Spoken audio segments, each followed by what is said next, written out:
Hello friends, मेरा नाम है निक्की और मेरे साथ है अभिषेक। तो आज की वीडियो में हम लोग डिस्कस करेंगे कि हमें क्यों अगले 15 साल में 2.7 करोड़ जनरेट करने का टारगेट रखना चाहिए और ये टारगेट हम कैसे अचीव कर सकते हैं। तो हेलो अभिषेक, कैसे हैं आप? हेलो निकी, मैं बस बढ़िया हूँ। आप कैसी हो? मैं बहुत बढ़िया। तो अभिषेक, जब से मैंने वीडियो का थंबनेल एंड प्रेजेंटेशन देखा है, तब से मुझे एक बात जानने की क्यूरियोसिटी हो रही है कि सारे फाइनेंशियल एडवाइसेस 1 करोड़ जनरेट करने का टारगेट रखते हैं, पर आपने अपने वीडियो के थंबनेल में 1 करोड़ कट करके 2.7 करोड़ मेंशन किया है। तो ये क्या, मुझे कुछ समझ नहीं आया। तो इसका आंसर हमारे पहले स्लाइड में ऑलरेडी मेंशन्ड है निकी। तो ओके। हम लोग अपने प्रेजेंटेशन पे चलते हैं। तो पहले स्लाइड में निकी एक क्वेश्चन है जो मैं आपसे पूछ लेता हूँ, आपको इसका जवाब मिल जाएगा। तो आप मुझे एक बात बताओ निकी कि 2015 में, आज से 10 साल पहले, आप 100 रुपए में जितने आइटम्स खरीद सकते थे, तो क्या आज की डेट में 2025 में उस 100 रुपए में आप उतने ही आइटम्स खरीद सकते हो क्या? बिल्कुल भी नहीं, क्यों? क्योंकि महंगाई काफी ज्यादा बढ़ चुकी है। राइट, तो इसी के ऊपर में हमारा नेक्स्ट स्लाइड है।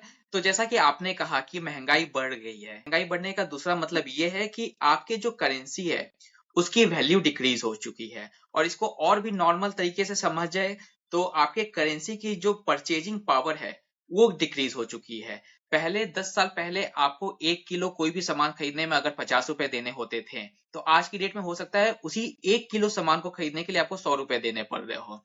तो सामान तो आपका 1 किलो ही आ रहा है, लेकिन जो 50 रुपए में पहले आपको मिल रहा था अब 100 रुपए में मिल रहा है। यानी कि आपके करेंसी की, ना कि आपके करेंसी की परचेजिंग पावर डिक्रीज हो चुकी है। और इसी परचेजिंग पावर को कैलकुलेट करने के लिए एक फ्यूचर वैल्यू कैलकुलेटर आप यहाँ पे देख सकते हैं। तो इस फ्यूचर वैल्यू कैलकुलेटर का जो फॉर्मूला है आप यहाँ पे स्क्रीन पे स्लाइड में देख सकते हैं कि future value equal to present value divided by 1 plus i to the power of n, जिसमें कि आई यहाँ पे आपका इन्फ्लेशन रेट है जो कि मैंने 7% ले रखा है। 7% का मतलब होता है 0.07, और एन है नंबर ऑफ ईयर्स। तो ये फॉर्मूला मैं आपके साथ में शेयर कर रहा हूँ। आपको फ्यूचर वैल्यू निकालनी है प्रेजेंट वैल्यू की, तो आप जितने साल के बाद में भी आपको निकालना है तो आप ये अपना फॉर्मूला यूज करके आप खुद से भी निकाल सकते हैं। इसको मैंने एक तरीके से जनरलाइज कर दिया है 10 साल, 15 साल, 20 साल के लिए। तो वो हम लोग नेक्स्ट स्लाइड में देख सकते हैं। अगर आपको 1 करोड़ रुपए की वैल्यू, जिसके ऊपर में 7% का इन्फ्लेशन चल रहा है, उसकी वैल्यू 10 साल के बाद में जाननी है, तो आप अपने 1 करोड़ रुपए को, या तो जितना अमाउंट हो उसको डिवाइड बाई 2 कर दो। तो 10 साल के बाद में उसकी वैल्यू आपको निकल के आ जाएगी। तो 1 करोड़ की वैल्यू 10 साल के बाद में 50 लाख की रह जाएगी। उसी तरीके से 15 साल के बाद में 1 करोड़ की वैल्यू डिवाइड बाई 2.7 37 लाख की रह जाएगी। और 1 करोड़ की वैल्यू आफ्टर 20 ईयर्स 3.9 से डिवाइड कर दो, 25.6 लाख की रह जाएगी। उसी तरीके से 25 ईयर्स के बाद में डिवाइड बाई 5.4 18.5 लाख की हो जाएगी। और 30 ईयर्स के बाद में डिवाइड बाई 7.6 सिर्फ 13.1 लाख की रह जाएगी। इसी के बेसिस पे अगर आपको प्रेजेंट वैल्यू चाहिए अपने फ्यूचर की, कि अगर ठीक है अभी तो 1 करोड़ है हमारे रुपए की कीमत, 1 करोड़ में हम एक 2 BHK घर खरीद सकते हैं, लेकिन फ्यूचर में इस 2 BHK को खरीदने के लिए हमें कितना चाहिए, तो इस 1 करोड़ रुपए को आपको जितना से आपने पहले डिवाइड किया था उससे आपको मल्टीप्लाई कर देना है। मल्टीप्लाई करके आपको इसकी वैल्यू मिल जाएगी विथ 7% ऑफ इन्फ्लेशन। इस स्लाइड में लिखा हुआ नहीं, मैं यहाँ पे लिख देता हूँ, विथ 7% ऑफ इन्फ्लेशन। अगर आपको 1 करोड़ रुपीज जनरेट करना है फ्यूचर में 10 साल के बाद में, जिसकी वैल्यू करंट के हिसाब से भी 1 करोड़ हो, तो जो मैंने वहां पे डिवाइड किया था करंटली मैं उससे मल्टीप्लाई कर देता हूँ। तो 10 साल के बाद में आप 2 करोड़ रुपए जनरेट करोगे तो करंट वैल्यू उसकी 1 करोड़ की होगी। 15 साल के बाद में 2.7 करोड़ रुपीज जनरेट करोगे तब आप करंट में उसकी वैल्यू 1 करोड़ की होगी। और इसीलिए मैंने थंबनेल में 1 करोड़ को क्रॉस करके 2.7 करोड़ लिखा है। इसी तरीके से मैंने 20 ईयर्स, 25 ईयर्स और 30 ईयर्स सारे के यहाँ पे डिटेल्स दे रखे हैं, जो कि आप खुद से भी निकाल सकते हैं। और कोई पर्टिकुलर ईयर्स का चाहिए तो उसके लिए आप उस फॉर्मूला को यूज कर सकते हैं। ओके अभिषेक, तो अब हम दोनों केसेस को डिस्कस कर लेते हैं। मींस 1 करोड़ जनरेट करने के लिए हमारी इन्वेस्टमेंट स्ट्रेटजी क्या रहेगी एंड 2.7 करोड़ को जनरेट करने के लिए हमारी इन्वेस्टमेंट स्ट्रेटजी क्या रहेगी। तो देखिए एक्चुअली 1 करोड़ का जो स्ट्रेटेजी है बहुत सा सिंपल है। 15:15:15 का जो एसआईपी होता है कि 15,000 की एसआईपी आप चलाओगे और 15 साल के लिए 15% का रिटर्न मिलेगा तो आपको 1 करोड़ रुपए जनरेट हो जाएंगे। तो 1 करोड़ को कैसे जनरेट करना काफी सिंपल है, ये मैं आपको आगे बता दूंगा। लेकिन अभी फिलहाल हम लोग चलते हैं steps to generate 2.7 crore in 15 years, क्योंकि 1 करोड़ जनरेट करना बहुत ही सिंपल है। तो सबसे पहला स्टेप है फंड सिलेक्शन। आपको फंड सिलेक्शन करना आना बहुत जरूरी है। और जैसा कि मैं आपको पहले भी कहता रह रहा हूं क्या कि आप मैक्सिमम 4 से 5 ही म्यूचुअल फंड अपने पोर्टफोलियो में रखें। अगर आपके पास में इन्वेस्टमेंट अमाउंट ज्यादा है, 30,000 है, 40,000 है, 50,000 है, तो आप एक लिमिट बना लो कि यार बस 25 से 30,000 रुपए मुझे म्यूचुअल फंड में डालना है, या तो स्टॉक्स में मिला करके स्टॉक्स प्लस म्यूचुअल फंड में 25 से 30,000 डालना है। उसके ऊपर का जो भी अमाउंट है उसको आप गोल्ड में इन्वेस्ट कर दो, एनपीएस में इन्वेस्ट कर सकते हैं, गवर्नमेंट बैक्ड सेविंग स्कीम्स में इन्वेस्ट कर सकते हैं। तो 5 एसआईपी अगर आपको ओपन करनी है तो फंड सिलेक्शन करना है, तो सबसे पहले तो आप एक फ्लेक्सी कैप ले लें, दूसरा मिड कैप ले लें, तीसरा स्मॉल कैप, उसके बाद में लार्ज मिड कैप ले सकते हैं और फिर लार्ज कैप ले सकते हैं। लार्ज मिड कैप और लार्ज कैप में से कोई आप एक ले सकते हैं based on your risk bearing ability. Coming to the next step, जो कि स्टेप्स आपको फॉलो करना है वो है रिटर्न्स एक्सपेक्टेशन। ये सबसे ज्यादा इंपॉर्टेंट होता है कि आप रिटर्न्स कितना एक्सपेक्ट कर रहे हो। तो अभी हम लोग जो भी डेटा आपके साथ में शेयर करेंगे उसमें हम लोगों ने चेक किया है कि सारे के सारे म्यूचुअल फंड, चाहे वो फ्लेक्सी कैप हो, लार्ज कैप हो, मिड कैप हो, उन्होंने लास्ट 10 ईयर्स में कितना रिटर्न दिया है।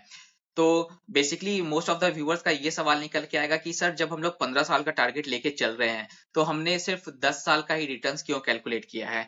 तो एक्चुअली में सीन ये है कि हमारे इंडिया में जो सेबी ने जो गाइडलाइंस लाई थी उस गाइडलाइंस के अकॉर्डिंग डायरेक्ट प्लान जनवरी 2013 से ही लॉन्च हुआ है।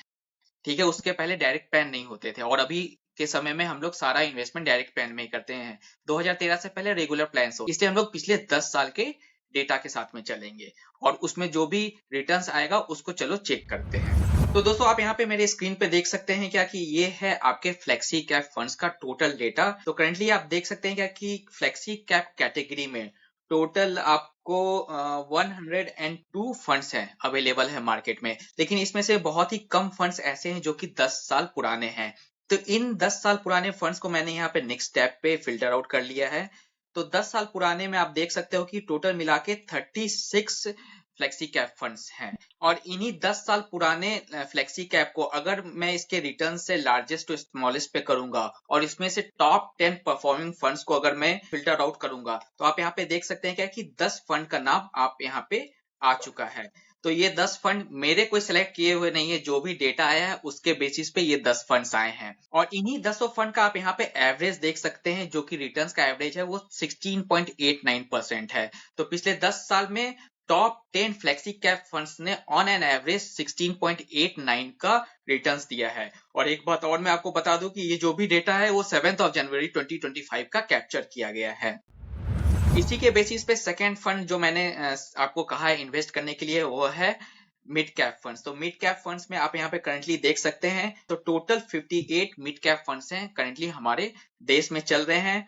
उसमें से 10 ईयर के फंड्स को मैंने यहाँ पे फिल्टर आउट किया। पिछले 10 साल से 21 मिड कैप फंड्स चल रहे हैं और इन्हीं 10 साल पुराने मिड कैप फंड्स का अगर मैं टॉप 10 परफॉर्मिंग फंड्स को फिल्टर आउट करूंगा तो ये सारे फंड्स का नाम यहाँ पे निकल के आएगा और इनका जो एवरेज रिटर्न है वो 19.23% निकल करके आएगा। तीसरा फंड जो मैंने आपको बताया है वो स्मॉल कैप फंड है। तो करेंटली हमारे देश में 48 स्मॉल कैप फंड्स चल रहे हैं और इसमें से 10 साल पुराने जो फंड्स हैं 13 फंड्स हैं स्मॉल कैप फंड जो कि 10 साल पुराने हैं और out of 13 funds top 10 performing funds को मैंने यहाँ पे फिल्टर आउट किया है।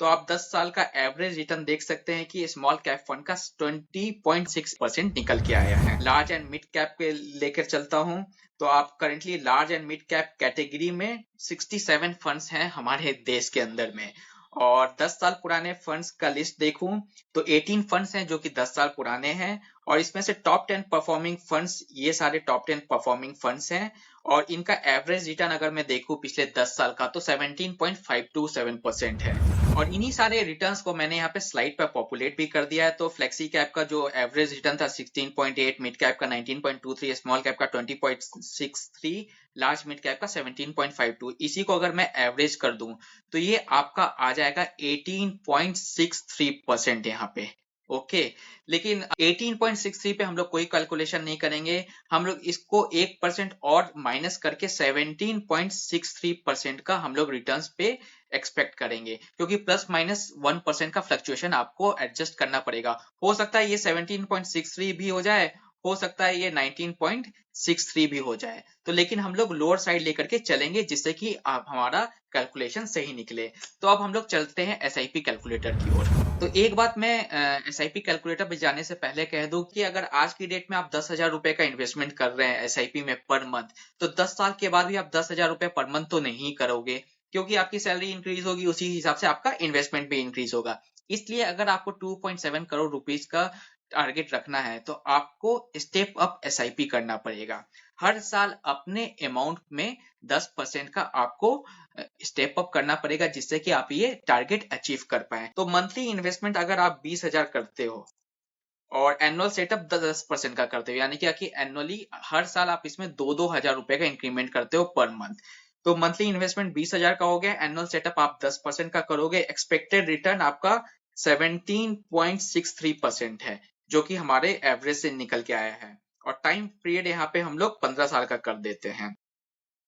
तब आपको यहाँ पे देख सकते हैं आपको 2.78 करोड़ रुपीस यहाँ पे आपको एज अ रिजल्ट निकल के आ रहा है, जो कि 8 लाख रुपए ज्यादा ही है हमारे एस्टिमेशन से। ऑलरेडी हमने 1% का रिटर्न को डाउनग्रेड करके इस कैलकुलेशन को किया है, उसमें से भी आपको 8 लाख रुपए एक्स्ट्रा ही आपको जनरेट हो रहा है।